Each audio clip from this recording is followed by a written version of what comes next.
Assalamualaikum warahmatullahi wabarakatuh. Alhamdulillah wassalatu wassalamu ala rasulillah la nabiyya ba'da. Halo, perkenalkan kami dari kelompok 11 akan mempresentasikan tentang sejarah public relation. Sebelumnya, perkenalkan dulu anggota kelompok 11. Yang pertama itu ada Tika Putri Rahayu dengan NIM 19123110. Kemudian yang kedua ada Yovan Kori Akila dengan NIM 1912311033. Kemudian ada Muhammad Yuda Ardiansyah dengan NIM 1912311035. Kemudian yang keempat ada Latifah Gustiani dengan NIM 1912311038. Sejarah Public Relations.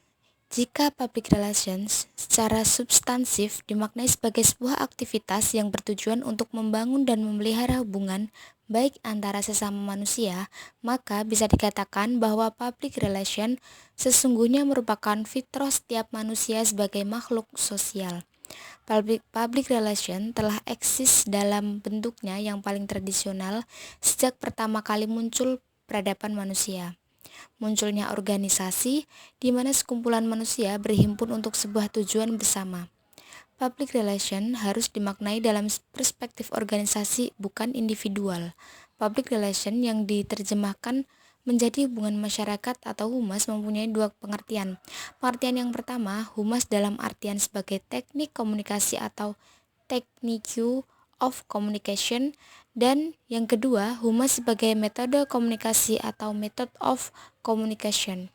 Dikutip dari Abdurrahman 1993 halaman 10.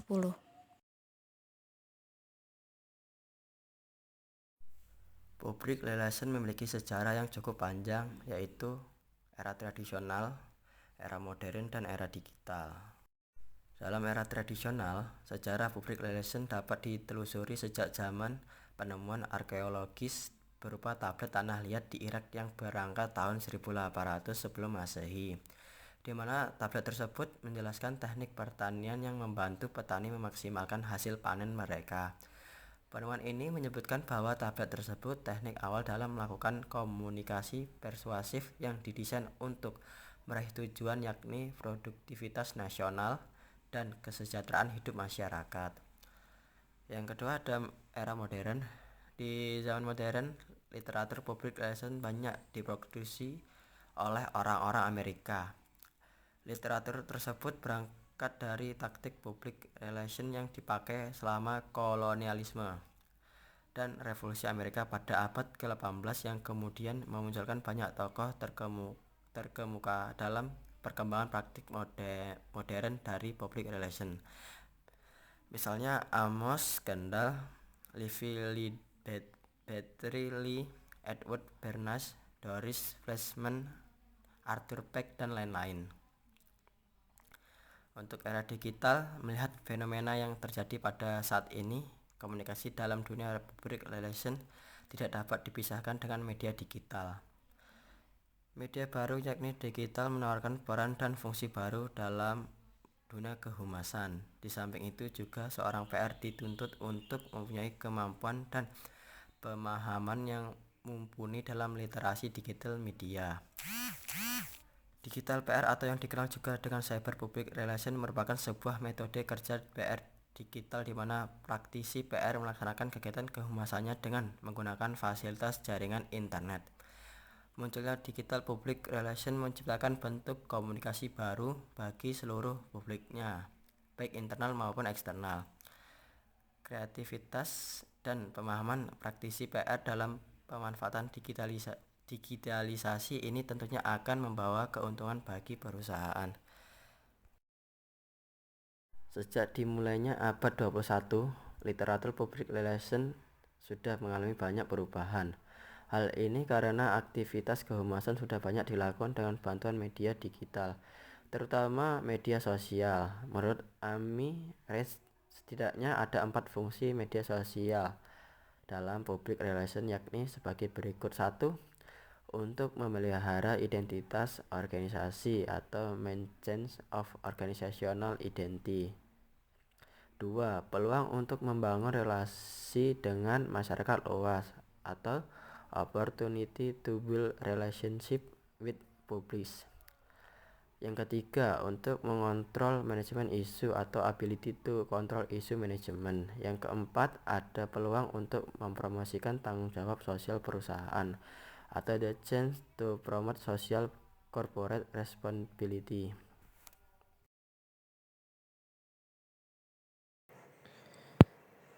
Sejarah public relation di Indonesia. Ada 5 periode sejarah public relations di Indonesia, yaitu yang pertama, periode pertama saat munculnya negara Indonesia pada tahun 1900 sampai 1942. Yang kedua, periode kedua pada era Jepang, yakni tahun 1942 sampai 1945. Yang ketiga, periode ketiga pada masa Soekarno tahun 1945 sampai 1966. Dan yang terakhir ada periode keempat pada masa Soeharto dari tahun 1966 sampai 1998. Dan yang terakhir ada periode kelima, yakni periode reformasi yang dipimpin oleh Habibie sampai Bapak Jokowi. Bapak Habibie sampai Bapak Jokowi.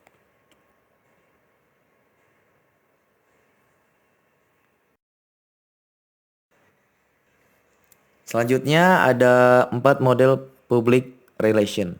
Yang pertama, res agentry atau publicity model. Yang kedua, public information model. Yang ketiga, two-way asymmetric model. Dan yang terakhir ada two-way symmetric PR model.